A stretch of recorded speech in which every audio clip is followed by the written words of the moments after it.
أعوذ بالله من الشيطان الرجيم. بسم الله الرحمن الرحيم. يعتذرون إليكم إذا رجعتم إليهم قل لا تعتذروا لن نؤمن لكم قد نبأنا الله من أخباركم وسيرى الله عملكم ورسوله ثم تردون إلى عالم الغيب والشهادة فينبئكم بما كنتم تعملون. سيحلفون بالله لكم إذا انقلبتم إليهم لتعرضوا عنهم فأعرضوا عنهم إنهم رجس ومأواهم جهنم جزاء بما كانوا يكسبون. يحلفون لكم لترضوا عنهم فإن ترضوا عنهم فإن الله لا يرضى عن القوم الفاسقين. صدق اللہ العظیم. یہ 11واں سپارہ آج ہم نے شروع کیا ہے. 10 سپارے الحمدللہ مکمل ہو گئے اور یہ سورہ توبہ ہے جو 10ویں سپارے سے شروع یہ سورت ہوتی ہے اور 11ویں سپارے میں ختم ہوتی ہے. تو 11واں سپارہ آج ہم نے شروع کیا ہے اور یہ سورہ توبہ کا 13واں رکوع ہے. 12 رکوع تک کا خلاصہ بیان ہو گیا تھا. تو اب جو سورت کا 13واں رکوع ہے رکوع نمبر 13 اور آیت نمبر ہے ورس نمبر 101 and 102. ان دونوں آیات میں اللہ تعالیٰ نے 2 قسم کی جماعتوں کا ذکر کیا ہے اور اس سے پہلے جو آیت ہے 100 تو یہ کل ملائے تو 3 جماعتوں کا ذکر ہے. 100 101 and 102 میں 101 میں اللہ تعالیٰ نے صحابہ کرام کی جماعت کا ذکر کیا ہے کہ اللہ ان سے راضی ہے اور وہ اللہ سے راضی ہے. والسابقون الاولون من المہاجرین والانصار. جو لوگ قدیم ہیں سابقون ہیں، الاولون جو پہلے ہیں ہجرت کرنے والوں میں، المہاجرین والانصار اور انصار میں، والذین اتبعوہم بإحسان اور جو ان کے بعد نیکی میں ان کی پیروی کرنے والے ہیں. یہ ایک صحابہ کی تو وہ جماعت ہے مہاجرین اور انصار جو سبقت لے جانے والوں میں سے ہے، جو سب سے آگے ہے، پہلے ہے ایمان لانے میں. اور ایک وہ ہے جو ان کے بعد ہے، ان کے اتباع کرنے والے ہیں.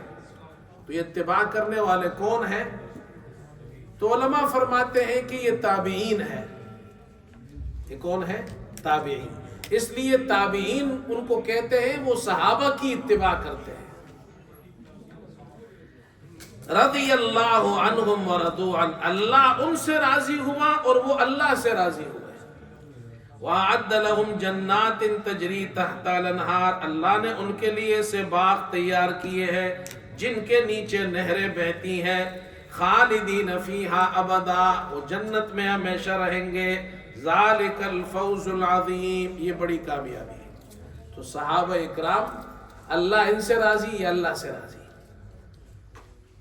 اللہ ان سے راضی اور صحابہ اکرام سب جنتی ہے. اہل سنت والجماعت کا عقیدہ ہے. آگے سورہ حدید میں آپ پڑھیں گے وَكُلًّا وَعَدَ اللَّهُ الْحُسْنَى. اللہ نے تمام صحابہ سے جنت کا وعدہ کیا ہے. صحابہ اکرام کا یہ اعزاز ہے. بدبخت ہیں وہ لوگ جو صحابہ اکرام کی شان میں گستاخی کرتے ہیں. حضرت معاویہ رضی اللہ عنہ، حضرت عائشہ رضی اللہ تعالیٰ عنہ، حضرت عمر رضی اللہ تعالیٰ عنہ، یہ بڑی ہستیاں ہیں جو صحابی ہونے کا اعزاز مل گیا. اس سے بڑا اعزاز کیا ہوگا؟ اس کے خلاف جو لب کشائی کرے گا، توہین کرے گا، اپنی عاقبت خراب کرے گا. اس کے بعد اللہ نے ایک جماعت کا ذکر کیا ہے کہ منافقین کی ایک جماعت ہے، اور یہ ناقابل معافی جماعت ہے۔ وَمِمَّنْ حَوْلَكُمْ مِنَ الْأَعْرَابِ مُنَافِقُونَ، تمہارے ارد گرد بعد گوار، اعراب گوار، منافقون منافق ہے۔ وَمِنْ أَهْلِ الْمَدِينَةِ، مدینہ کے اندر بھی کچھ منافق ہیں۔ مَرَدُوا عَلَى النِّفَاقِ، نفاق پر اڑے ہوئے ہیں۔ لا تعلمهم نحن نعلمهم، آپ نہیں جانتے مگر ہم ان کو جانتے۔ سنعذبهم مرتين، ہم انہیں ڈبل سزا دیں گے۔ ثم يردون الى عذاب عظیم، پھر وہ بڑے عذاب کے طرف لوٹائے جائیں گے۔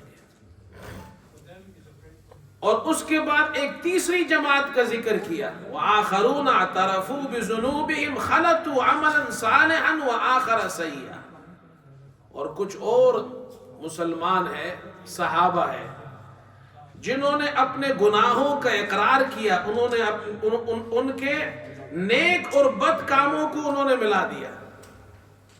عسى اللہ ان یتوب علیہم، قریب ہے کہ اللہ ان کو معاف کر دے۔ ان اللہ غفور الرحیم، اللہ بخشنے والا رحم کرنے والا ہے۔ یہ صحابہ کی وہ جماعت ہے۔ ابو لبابہ اور ان کے کچھ ساتھی تھے۔ یہ غزوہ تبوک، جب مسلمان غزوہ تبوک میں جا رہے تھے، حضرت صلی اللہ علیہ وسلم نے حکم دیا کہ نکلو، تو یہ کچھ لوگ، یہ صحابہ تھے، یہ رہ گئے، نہیں گئے۔ جب حضرت صلی اللہ علیہ وسلم واپس تشریف لائے تو انہوں نے کوئی جھوٹ نہیں کہا، کوئی جھوٹا عذر نہیں بنایا، اپنے گناہ کا اقرار کر لیا۔ ہم سے غلطی ہو گئی، اور صحابہ سے غلطی ہو سکتی ہے، گناہ ہو سکتا ہے، نبی تو ہے نہیں وہ۔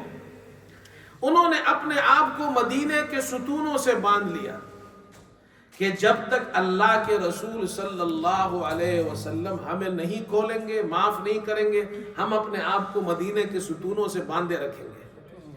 اللہ کے رسول صلی اللہ علیہ وسلم نے فرمایا، قسم کھائی، انہوں نے تو قسم کھائی، اور اللہ کے رسول صلی اللہ علیہ وسلم نے فرمایا، جب تک اللہ مجھے تمہیں کھولنے کا حکم نہیں دے گا، میں بھی نہیں کھولوں گا۔ اللہ اکبر۔ اس پر یہ آیت نازل ہوئی، اللہ نے ان کو معاف کر دیا ہے، تو اللہ نے ان لوگوں کو معاف کر دیا۔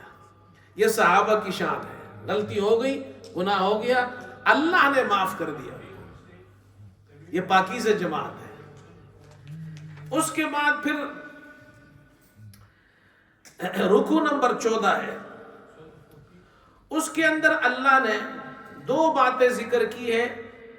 ایک تو آیت نمبر 111 اور 112، 111 اور 112، مخلص جو مومن ہے ان کا مسلک کیا ہے، اور آیت نمبر 118 میں جو ایسے صحابہ بھی ہیں جو مخلصین ہیں، مومنین ہیں، اللہ نے ان کو معاف کر دیا۔ تو آیت نمبر 111 میں فرمایا، ان اللہ اشترى من المؤمنین انفسهم واموالهم بان لهم الجنہ، بے شک اللہ نے مسلمانوں سے ان کی جان اور ان کے مال اس قیمت پر خرید لیے کہ ان کے لیے جنت ہے۔ یقاتلون فی سبیل اللہ فیقتلون ویقتلون، یہ بھی صحابہ کی شان میں ہے کہ اللہ کے راستے میں لڑتے ہیں اور یہ قتل بھی ہوتے ہیں، قتل بھی کیے بھی جاتے ہیں، آگے قتل کرتے بھی ہیں دشمنوں کو، اور خود بھی اللہ کے راستے میں قتل ہو جاتے ہیں۔ وعدنا علیہ حقا فی التوراۃ والانجیل والقرآن، اور تورات، انجیل اور قرآن میں سچا وعدہ ہے جس کا پورا کرنا ضروری ہے۔ آگے اللہ نے فرمایا کہ یہ جو مخلص مومن ہے ان کی صفات کیا ہے، تو فرمایا التائبون، توبہ کرنے والے، العابدون، عبادت کرنے والے، الحامدون، شکر کرنے والے، السائحون، روزہ رکھنے والے، الراکعون، رکوع کرنے والے، الساجدون، سجدہ کرنے والے، الامرون بالمعروف والناہون عن المنکر، امر بالمعروف اور نہی عن المنکر کرتے ہیں، والحافظون لحدود اللہ، اللہ کے حدود کی حفاظت کرتے ہیں، وبشر المؤمنین، ایسے ایمان والوں کو کے لیے خوشخبری ہے۔ اور آیت نمبر 118 میں کعب بن مالک رضی اللہ عنہ اور کچھ صحابہ تھے، 2 اور صحابہ تھے، ہلال بن امیہ اور مرارہ بن ربیع، یہ تینوں بھی غزوہ تبوک میں نہیں گئے۔ کعب بن مالک کا واقعہ تو بخاری میں موجود ہے، تفصیل کے ساتھ ہے۔ وہ یہ سوچ رہے تھے کہ میرے پاس سواری اچھی موجود ہے، میں نکل جاؤں گا، کل بھی نکل گیا تو ان کو مل جاؤں گا۔ وہ کرتے کرتے کرتے وہ لیٹ ہو گئے اور نہیں گئے۔ وہ مدینے میں کہتے ہیں میں اکیلا رہ گیا، باقی وہ لوگ مجھے نظر آتے تھے جو منافق تھے۔ اب یہ بیچارے بڑے پریشان ہوئے، رسول اللہ صلی اللہ علیہ وسلم تشریف لائے، منافقین نے تو جھوٹے جھوٹے عذر بیان کیے، لیکن انہوں نے جا کر سچ سچ کہا، کوئی جھوٹ نہیں کہا۔ انہوں نے کہا کہ مجھے کوئی جھوٹ نہیں بولنا، سچی بات یہ ہے کہ میں آنا چاہتا تھا، آج اور کل کے اندر رہ گیا میں۔ رسول اللہ صلی اللہ علیہ وسلم نے فرمایا کہ یہ جو 3 آدمی ہیں ان سے سب سے فرمایا ان سے بات مت کرو۔ اللہ کا حکم غزوہ تبوک میں جانے کا ہو، تم نہیں گئے، لہذا حکم دیا کہ ان سے کوئی بات نہیں کرے گا۔ اب یہ مسجد میں جاتے ہیں، رسول اللہ صلی اللہ علیہ وسلم کو سلام کرتے ہیں، وہ جواب نہیں دیتے، مسلمان ان سے بات نہیں کرتے، کتنی تکلیف میں ہوں گے، کتنی پریشانی میں ہوں گے۔ پھر کچھ دنوں بعد رسول اللہ صلی اللہ علیہ وسلم نے ان کی بیویوں سے کہا تم اپنے شوہروں سے بھی مت ملو، ان سے ملنا بھی نہیں، یہ اور پابندی لگ گئی۔ پھر اللہ کا ایک اور امتحان آیا۔ کعب بن مالک کہتے غسان کا جو بادشاہ تھا اس نے مجھے خط لکھا کہ تمہارے نبی نے تو تمہیں چھوڑ دیا ہے، میرے پاس آؤ، تمہارا بڑا اکرام کروں گا۔ یہ بھی اللہ کی طرف سے امتحان تھا۔ کہتے میں نے وہ خط آگ میں جلا دیا۔ یہ ایمان تھا صحابہ کا۔ 50 دن جب پورے ہوئے تو وہاں ایک پہاڑ ہے، اس پر سے ایک صحابی نے آواز دی کعب کو کہ اللہ نے تمہاری توبہ قبول کر لی ہے، اور یہ آیت نازل ہوئی، آیت نمبر 118 وَعَلَى الثَّلَاثَةِ الَّذِينَ خُلِّفُوا حَتَّى إِذَا ضَاقَتْ عَلَيْهِمُ الْأَرْضُ بِمَا رَحُبَتْ وَضَاقَتْ عَلَيْهِمْ أَنفُسُهُمْ وَظَنُّوا أَن لَّا مَلْجَأَ مِنَ اللَّهِ۔ وہ 3 صحابہ پر جن کا معاملہ ملتوی کیا گیا، یہاں تک کہ جب زمین باوجود کشادگی کے ان پر تنگ ہو گئی اور انہوں نے یہ خیال کیا کہ اللہ کے پناہ، اللہ کے سوا کوئی پناہ نہیں ہے، تو اللہ نے ثم تاب علیہم لیتوبوا، اللہ نے ان کی توبہ قبول فرمائی۔ یہاں اللہ تعالیٰ نے پھر یہ صحابہ اکرام کے بارے میں فرمایا کہ دیکھو ان کی اتنی بڑی شان ہے کہ اللہ تعالیٰ نے ان کو معاف فرمایا، اور ان کی معافی کا ذکر قرآن میں فرمایا ہے۔ اس کے بعد اگلا رکوع ہے رکوع نمبر 15۔ اس رکوع نمبر 15 کے بعد اشاعت تعلیم ہے۔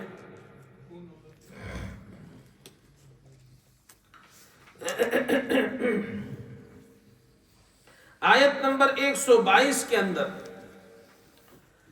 کہ بھائی تعلیم کو عام کرو، تمہاری سوسائٹی میں تعلیم ہونی چاہیے، ایجوکیشن ہونا چاہیے، اور سب سے بڑی تعلیم کیا ہے؟ وہ قرآن کی تعلیم ہے، حدیث کی تعلیم ہے۔ یہ 3 بڑی چیزیں ہیں جن کی تعلیم، 3 بڑی تعلیمات ہیں، قرآن، حدیث اور فقہ۔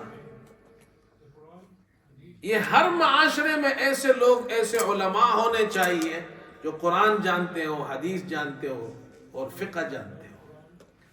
تو معاشرے کی ضرورتوں میں سے مسلمان جہاں رہتے ہیں یہ بھی تو ضرورت ہے نا، ڈاکٹر کی ضرورت ہے، میکینک کی ضرورت ہے، ہسپتال کی ضرورت ہے، دنیا کی اور چیزوں کی ضرورت ہے۔ تو مسلمان معاشرے کی ضرورت مسجد بھی ہے، عالم دین بھی ہے، قرآن کی تعلیم ہے، حدیث کی تعلیم دے اور فقہ کی تعلیم دے۔ اللہ تعالیٰ فرما رہے ہیں، یہ آیت نمبر 122 ہے، وَمَا كَانَ الْمُؤْمِنُونَ لِيَنْفِرُوا كَافَّةً، ایسا تو نہیں ہو سکتا کہ مسلمان سب کے سب نکلے۔ اگر دشمن کے مقابلے میں جانا ہے تو اللہ تعالیٰ نے یہ آیت نازل کی، صحابہ اکرام کو اللہ نے یہ تعلیم دی کہ سب مت نکلو. فَلَوْلَا نَفَرَ مِنْ كُلِّ فِرْقَةٍ مِّنْهُمْ طَائِفَةٌ، تو پھر کیوں ایک بڑی جماعت میں سے، ہر فرقے میں سے ایک حصہ کیوں نہ نکلا؟ یعنی ایک بڑے فرقے میں سے، ایک بڑے قوم میں سے، قبیلے میں سے کچھ لوگ نکل جائیں. جتنے الگ الگ قبیلے ہیں، صحابہ اکرام کے تو الگ الگ قبیلے تھے، تو جو جو قبیلے ہیں ان قبیلے میں سے کچھ لوگ نکلے. اور آگے مفسرین فرماتے ہیں وَتَبْقَى طَائِفَةٌ، یہ محذوف ہے یہاں، اور کچھ لوگ مدینہ میں ٹھہر جائیں لِيَتَفَقَّهُوا فِي الدِّينِ، تاکہ وہ دین سیکھیں. وَلِيُنذِرُوا قَوْمَهُمْ إِذَا رَجَعُوا إِلَيْهِمْ، اور یہ لوگ جب واپس مدینہ آئے تو یہ جو مدینہ کے اندر جو لوگ دین سیکھ رہے تھے یہ ان کو دین سکھائے، ان کو ڈرائے. لَعَلَّهُمْ يَحْذَرُونَ، تاکہ وہ بچتے رہے.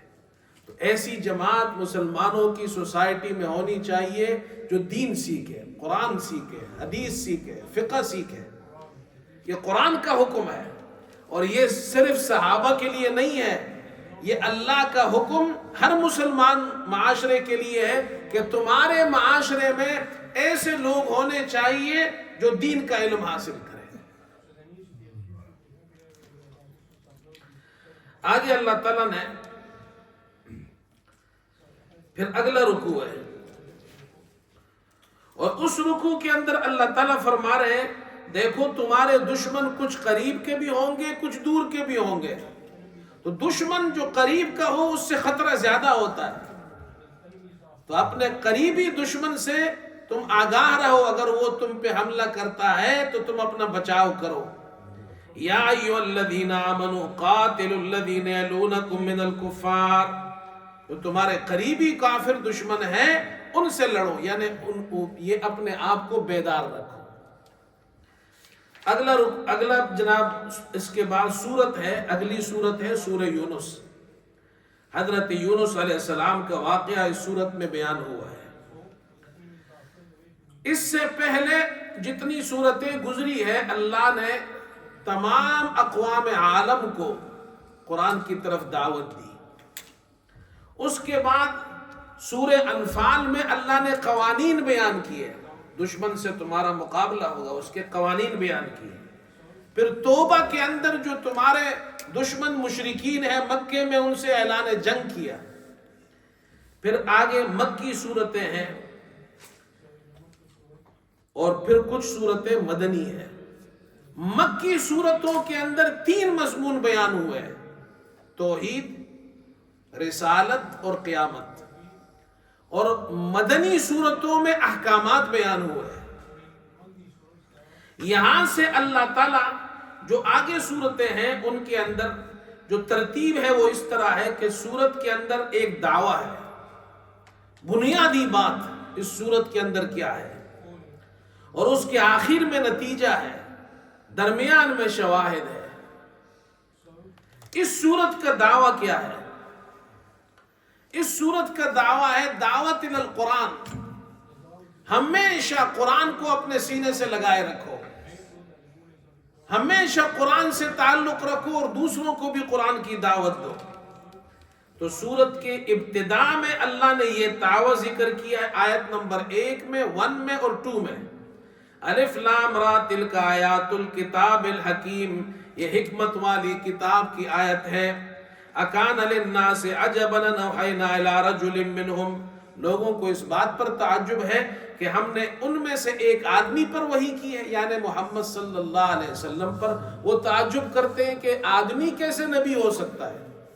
ان انذر الناس وبشر الذین آمنوا، کہ سب لوگوں کو ڈرائے اور ایمان لانے والوں کو خوشخبری سنائے. ان لهم قدم صدق عند ربهم، کہ ان کے لیے ان کے رب کے یہاں پورا بدلہ ملے گا.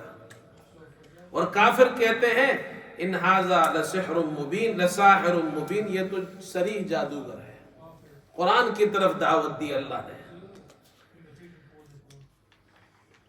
رکوع نمبر 2 میں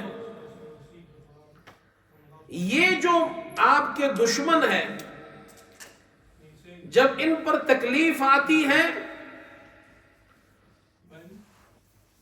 تو اللہ کو پکارتے ہیں. مشرکین پر جب تکلیف آ جاتی تھی تو خدا کو اللہ کو پکارتے تھے، اور جب تکلیف دور ہو جاتی تھی تو پھر وہ جناب کیا ہے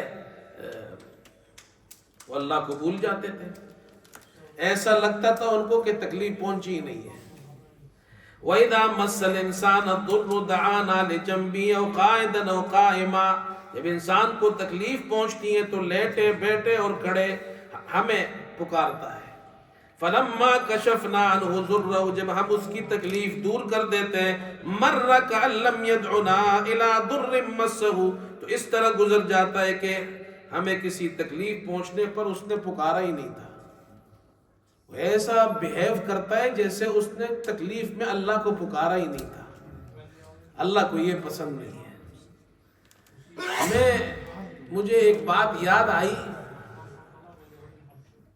جب ہم چھوٹے تھے اسکول میں پڑھتے تھے تو ہمارے محلے میں ہمارے علاقے میں بعض لوگ جو اسکول میں پڑھتے تھے وہ جب امتحان کے دن آتے تھے نا تو مسجد میں پہلی صف میں نماز پڑھتے تھے. بڑے نیک ہو جاتے تھے, ساری نمازیں پڑھتے تھے, اس لیے کہ امتحان ہو رہے ہوتے تھے, دعائیں مانگتے تھے. اور امتحان جب اسکول کا ختم ہو جاتا تھا تو پھر مسجد میں نظر بھی نہیں آتے تھے. یہ اللہ کو پسند نہیں ہے. جب تمہارا کام ہو جائے, ضرورت پوری ہو جائے تو پھر خدا کو یاد نہ کرو, یہ اللہ کو پسند نہیں ہے. بیمار ہو جائے تو خدا کو پکارتا ہے, بیماری ٹھیک ہو جائے پھر پوچھتا بھی نہیں ہے.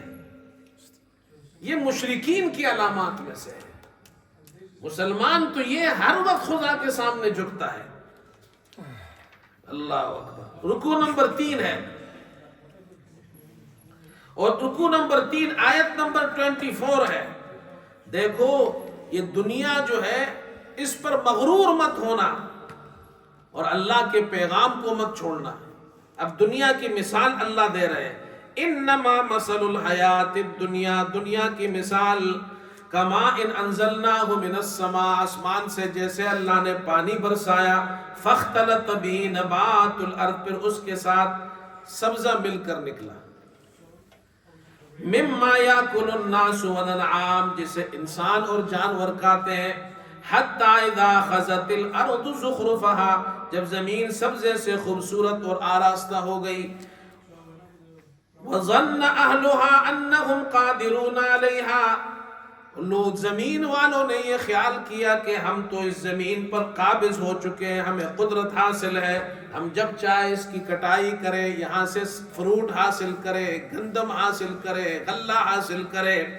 اتاہا امرنا لیلا و نہارا, ہماری طرف سے رات یا دن میں ایک عذاب اور حادثہ آ گیا. فجعلناها حسیدا کأن لم تغن بالامس, ہم نے اس زمین کو, اس کھیتی کو, اس باغ کو ایسا صاف کر دیا کہ جیسے کل وہاں تھا ہی نہیں. یہ دنیا ایسی ہے.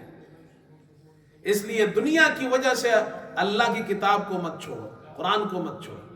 یہ مغرور مت ہو کہ میں بڑا آدمی ہوں, میرے پاس تو اتنا پیسہ ہے, میرے پاس تو اتنا کاروبار ہے, میرے پاس تو ڈگری ہے, میرے پاس یہ ہے, میرے پاس یہ ہے. اللہ نے دیا ہے, اس پر شکر کرو, اللہ سے تعلق قائم کرو. اور درمیان میں اللہ تعالیٰ نے ایک واقعہ یہ بھی بیان کیا کہ یہ جو مشرک ہے, یہ آیت نمبر 22 میں, وَالَّذِي يُسَيِّرُكُمْ فِي الْبَرِّ وَالْبَحْرِ, یہ بھی میں بیان کر دیتا ہوں. یہ وَالَّذِي يُسَيِّرُكُمْ فِي الْبَرِّ وَالْبَحْرِ, اللہ وہی ہے جو تمہیں جنگل اور دریا میں سیر کرنے کی توفیق دیتا ہے. حتی اذا کنتم فی الفلک, جب تم کشتیوں میں ہوتے ہو, وجرین بہم بریح طیبہ, وہ کشتیاں لوگوں کو موافق ہوا کے ذریعے لے کر چلتی ہے. وفرحوا بہا, لوگ خوش ہوتے ہیں. جاءتها ریح عاصف, تو اچانک ایک تیز ہوا چلتی ہے. وجاءہم الموج من کل مکان, ہر طرف سے ان پر لہریں آ جاتی ہیں. وظنوا انہ محیط بہم, وہ یہ خیال کرتے ہیں کہ بے شک وہ لہروں کے اندر گر گئے, پھنس گئے. دعوا اللہ مخلصین لہ الدین, خالص عقیدے سے اللہ کو پکارتے ہیں. لئن انجیتنا من ھذہ لنکونن من الشاکرین, اللہ اگر تو نے ہمیں نجات دی، اس عذاب سے، اس طوفان سے نکال دیا تو ہم تیرا شکر ادا کریں گے۔ فَلَمَّا أَنْجَاهُمْ إِذَا هُمْ يَبْغُونَ فِي الْأَرْضِ بِغَيْرِ الْحَقِّ، جب اللہ انہیں نجات دیتا ہے تو ملک میں ناحق شرارت کرنے لگتے ہیں۔ یہ مشرکین کی اللہ نے ایک عادت بیان کی، جب یہ پھنس جاتے تھے، کشتی طوفان میں پھنس جاتی تھی، پھر بتوں کو نہیں پکارتے تھے، پھر صرف اللہ کو پکارتے تھے، اور خشکی میں آ جاتے تھے تو پھر شرک کرتے تھے۔ چنانچہ جب مکہ فتح ہوا تو اکرمہ بن ابی جہل، ابو جہل کا بیٹا اکرمہ، یہ بھاگا، مشرک تھا، یہ بھاگا، وہاں سے جا کے کشتی میں بیٹھ گیا۔ کشتی آگے جا کے طوفان میں پھنس گئی تو کشتی والے نے کہا کہ جی اب بتوں کو نہیں پکارو، اب صرف خدا کو پکارو۔ تو اکرمہ نے کہا کہ جو خدا کشتی کے اندر اکیلا ہمیں بچاتا ہے وہی خدا اکیلا خشکی میں بھی ہمارا رب ہے نا، اسی سے تو میں بھاگ کر آیا ہوں۔ یہ تو محمد صلی اللہ علیہ وسلم تو یہی دعوت دے رہے ہیں کہ ایک خدا کو پکارو، تم بھی کشتی والا بھی یہی کہہ رہا ہے۔ جب تم لوگ خود یہ مانتے ہو، وہ بھی تو مشرک تھے نا، کہ تم مانتے ہو کہ کشتی میں ایک خدا کو پکارو تو پھر خشکی میں دو کو کیوں پکارتے ہو؟ اس کو یہ بات سمجھ میں آ گئی، اس نے کہا کہ اللہ تو نے مجھے نجات دی تو میں مسلمان ہو جاؤں گا۔ چنانچہ اللہ نے نجات دی اور وہ مسلمان ہو گیا۔ ہمارے یہاں ایک نوجوان وہ مسلمان ہوا، یہ پرانی بات ہے، 25 سال پہلے۔ میں نے اس سے پوچھا تم کیسے مسلمان ہوئے؟ اس نے کہا میرے دوست نے مجھے کتاب دی، قرآن کا ترجمہ دیا، میں وہ پڑھتا تھا۔ میرے ساتھ ایک حادثہ ہوا تھا، جب میں اس آیت پر پہنچا کہ جب یہ کشتی میں ہوتے ہیں تو صرف خدا کو پکارتے ہیں، تو مجھے اپنا حادثہ یاد آ گیا۔ اور وہ حادثہ یہ تھا کہ ہم ایک شپ میں سفر کر رہے تھے، کہیں جا رہے تھے، اور راستے میں طوفان آ گیا تو لوگ سب طوفان سے پہلے تو میوزک بھی چل رہا تھا، ڈانس بھی چل رہا تھا، شراب بھی پی رہے تھے۔ جیسے ہی طوفان آیا سب ٹھیک ہو گئے، سب خدا کو پکارنے لگے، میوزک بھی بند، شراب بھی بند۔ کہتے ایک بابا جی کو میں نے دیکھا، وہ بوڑھا، وہ بھی ادھر خدا کو یاد کر رہا ہے۔ کہتے سب یاد کر رہے ہیں، اللہ کو پکار رہے ہیں۔ جب ہم طوفان ختم ہوا اور ہم جزیرے پہ پہنچ گئے تو پھر وہ جناب مستیوں میں لگ گئے۔ کہتے جب میں نے یہ آیت پڑھی تو میں ادھر رک گیا۔ اس کا نام شریف ہے، آپ لوگ میں سے بہت سے لوگ جانتے ہوں گے۔ کہتا ہے میں نے اپنے آپ سے کہا شریف یہ تو خدا تجھے کہہ رہا ہے، تم نے ایسا کیا ہے۔ کہتا ہے بس اس آیت پر پہنچا تو میرے اندر، میرے دل میں اسلام آ گیا کہ قرآن مجھے گائیڈ کر رہا ہے۔ وہ غیر مسلم نوجوان تھا، اس نے قرآن کا ترجمہ پڑھا تو مسلمان ہو گیا۔ ہم مسلمان ہو کر قرآن کا ترجمہ نہیں پڑھتے، کتنے افسوس کی بات ہے۔ اس لیے میں تو ہمیشہ کہتا ہوں نوجوانوں کو قرآن ضرور پڑھا کرو۔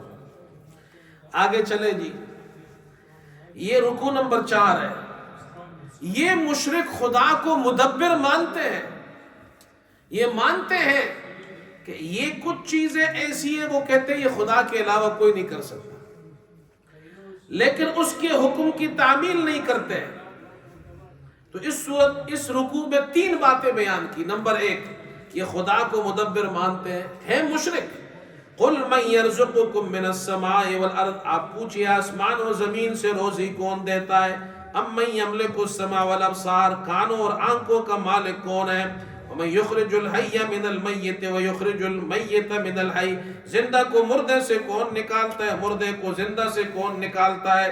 ومن یدبر الامر، سارے کاموں کا انتظام کون کرتا ہے؟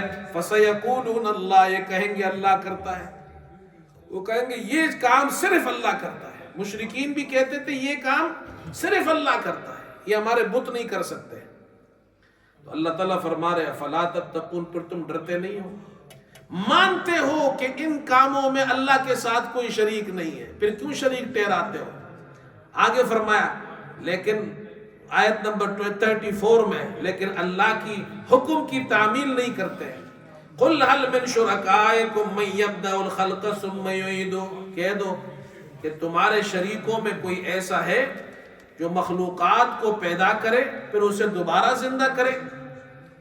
قُلِ اللَّهُ، کہہ دو اللہ ہی پیدا کرتا ہے، یبدأ الخلق ثم یعیدہ، پھر اسے لوٹائے گا، فَأَنَّا تُؤْفَكُونَ، تم اللہ کو چھوڑ کر کہاں جا رہے ہو؟ مانتے ہو کہ خدا ان کاموں میں اللہ کے ساتھ کوئی شریک نہیں ہے، پھر اللہ کو چھوڑ کر کہاں جا رہے ہو؟ آیت نمبر 34 میں یہ سمجھا ہے۔ اور آیت نمبر 37 میں کہ قرآن پر الزام لگاتے ہیں، نعوذ باللہ یہ اللہ کی کتاب نہیں ہے، یہ محمد صلی اللہ علیہ وسلم خود بنا کر لائے، تو اللہ نے چیلنج دیا۔ ام یقولون افترا، 37 اور 38 میں 38 میں فرمایا ام یقولون افترا، کیا یہ لوگ کہتے ہیں کہ انہوں محمد صلی اللہ علیہ وسلم نے یہ خود بنایا؟ قل فاتوا بسورۃ مثلہ، ایک سورت لے آؤ اس قرآن جیسی، وادعوا من استطعتم من دون اللہ، اللہ کے سوا جسے بلا سکو بلا لو اگر تم سچے ہو۔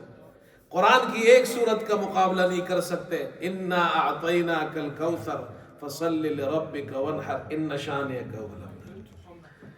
اللہ اکبر۔ اب آگے اگلا رکوع نمبر 5، وہاں دو باتیں اس رکوع میں بیان کی، آیت نمبر 41 میں، آیت نمبر 42 میں۔ آیت نمبر 41 میں اگر یہ لوگ باز نہیں آتے شرک سے تو آپ ان سے بیزاری کا اعلان کر دیں، میں تم میں سے نہیں ہوں۔ وَإِن كَذَّبُوكَ فَقُلْ لِي عَمَلِي وَلَكُمْ عَمَلُكُمْ، اگر وہ آپ کو جھٹلائے تو آپ کہہ دیں میرا کام اور تمہارے لیے تمہارا کام، میرے لیے میرا کام، تمہارے لیے تمہارا کام۔ أَنْتُمْ بَرِيئُونَ مِمَّا أَعْمَلُ وَأَنَا بَرِيءٌ مِمَّا تَعْمَلُونَ، تم میرے کام کے جواب دے نہیں، میں تمہارے کام کا جواب دے نہیں۔ اور آگے 43 میں فرمایا یہ قرآن کو نہیں سمجھتے اس لیے کہ یہ بہرے ہیں اور اندھے ہیں۔ آیت نمبر 43 میں وَمِنْهُمْ مَنْ يَنْظُرُ إِلَيْكَ، ان میں سے بعض ایسے ہیں آپ کی طرف دیکھتے ہیں، أَفَأَنْتَ تَهْدِي الْعُمْيَ وَلَوْ كَانُوا لَا يُبْصِرُونَ، کہ آپ اندھوں کو راہ دکھا سکتے ہیں اگرچہ کچھ بھی نہ دیکھتے ہو۔ اندھوں کو کوئی نہیں دکھا سکتا جو کچھ نہیں دیکھتا، تو یہ لوگ تو یہ حق سے اندھے ہیں۔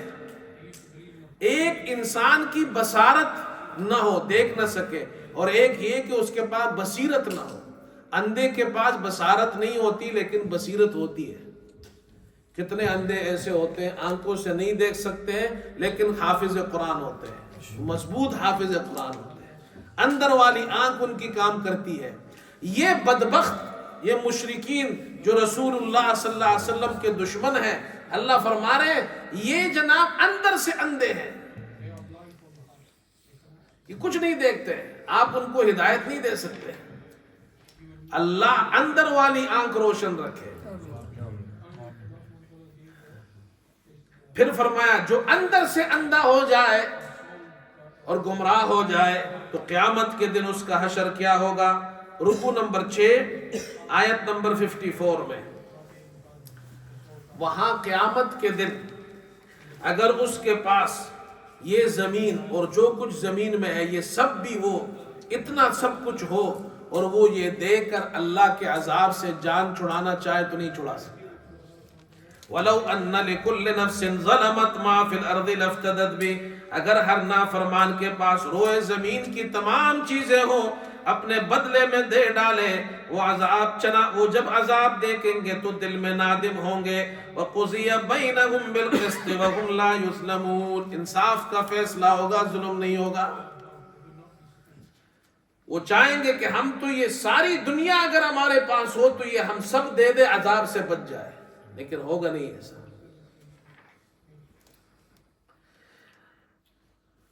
اب آگے اللہ تعالیٰ فرما رہے ہیں اے ہمارے نبی جب آپ قرآن پڑھتے ہیں تو ہم آپ کی تلاوت، اللہ اکبر، یہ ہمارے علم میں ہوتی. جب آپ تلاوت کرتے ہیں تو ہمیں اس کا علم ہوتا ہے.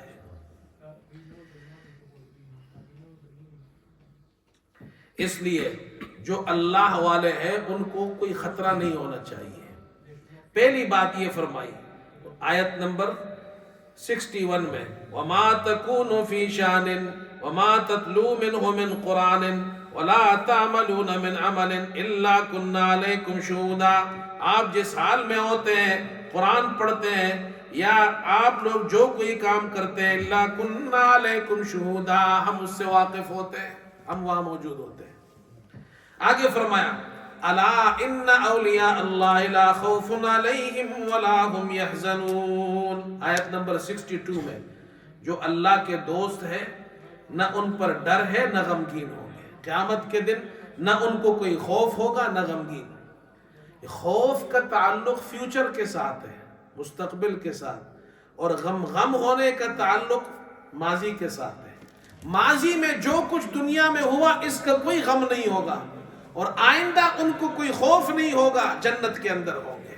تو جنتی لوگ جو اللہ کے دوست ہیں وہ نہ ٹینشن میں ہوں گے نہ خوف میں ہوں گے, نہ جناب کیا ہے انگزائٹی ہوگی ان کو, نہ جناب کیا ہے کوئی غم ہوگا نہ کوئی پریشانی ہوگی. اللہ جنت ایسی جگہ ہے. ایسی جنت کو لوگ چھوڑ کر دنیا کے لیے جنت کو خراب کرتے ہیں.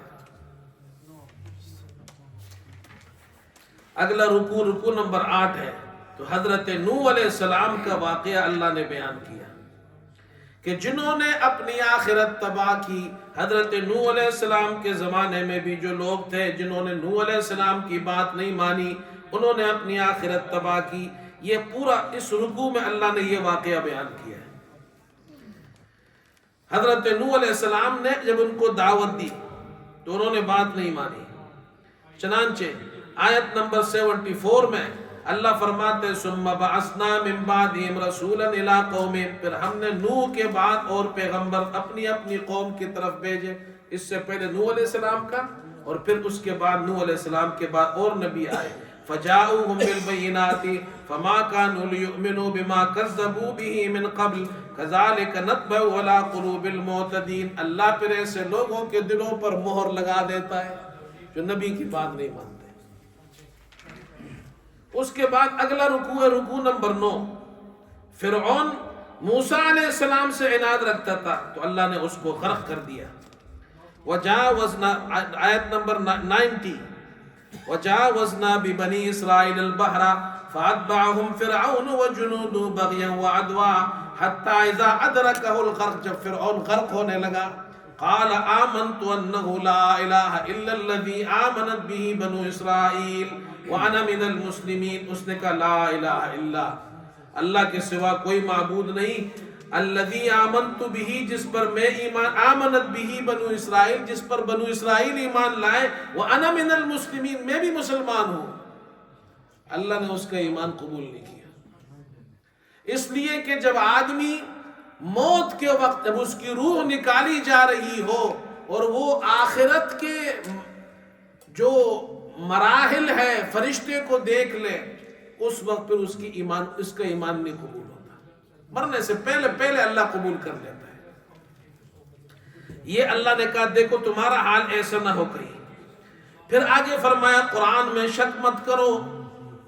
94 میں فَإِن كُنْتَ فِي شَكٍّ مِّمَّا أَنزَلْنَا إِلَيْكَ فَاسْأَلِ الَّذِينَ يَقْرَؤُونَ الْكِتَابَ مِن قَبْلِكَ لَقَدْ جَاءَكَ الْحَقُّ مِن رَّبِّكَ فَلَا تَكُونَنَّ مِنَ الْمُمْتَرِينَ. قرآن میں شک مت کرو, اس لیے کہ قرآن میں شک کرو گے تم قرآن پر ایمان نہیں لاؤ گے, قرآن سے فائدہ نہیں حاصل ہوگا تمہیں.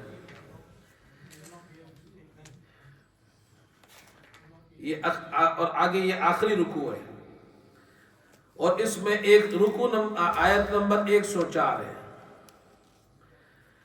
اگر تم قرآن میں شک کرتے ہو تو تمہاری وجہ سے میں قرآن کو چھوڑنے کے لیے تیار نہیں. قل یا ایھا الناس 104 ان کنتم فی شک من دینی, اگر تمہیں میرے دین میں شک ہے, فلا اعبد الذین تعبدون من دون اللہ, اللہ کے سوا تم جن کی عبادت کرتے ہو میں ان کی عبادت نہیں کرتا، ولیکن اعبد اللہ الذی یتوفاکم، میں اللہ کی عبادت کرتا ہوں جو تمہیں وفات دیتا ہے۔ میں تو اللہ کی عبادت کرتا ہوں، تم جس کی عبادت کرتے ہو میں ان کی عبادت نہیں کرتا۔ اور آخر میں جو آخری آیت ہے اس رکوع کی یہ نتیجہ ہے۔ شروع میں پہلی آیت میں فرمایا کتاب حکیم کی آیات ہے جو اللہ نے اپنے بندے پہ نازل کی ہے، یہاں فرمایا وَاتَّبِعْ مَا يُوحَىٰ إِلَيْكَ وَاصْبِرْ حَتَّىٰ يَحْكُمَ اللَّهُ، جو کچھ ہم نے آپ کی طرف وحی کی ہے اس کی اتباع کیجئے۔ وہاں وحی کے نزول کا ذکر ہے، کتاب کا ذکر ہے، یہاں کے وحی کی اتباع کا ذکر ہے، یہ اس کا نتیجہ ہے، رزلٹ ہے۔ وَاصْبِرْ، اور صبر کیجئے یہاں تک کہ اللہ کا حکم آ جائے۔ وَهُوَ خَيْرُ الْحَاكِمِينَ، وہ بہترین فیصلہ کرنے والا ہے۔ اللہ عمل کی توفیق عطا فرمائے۔ اللہم انا نسألک الہدى والتقى والعفاف والغنى، نسألک من خیر ما سألک منہ نبیک محمد صلی اللہ علیہ وسلم، ونعوذ بک من شر ما استعاذک منہ نبیک محمد صلی اللہ علیہ وسلم، وصلی اللہ تعالی۔ آمین۔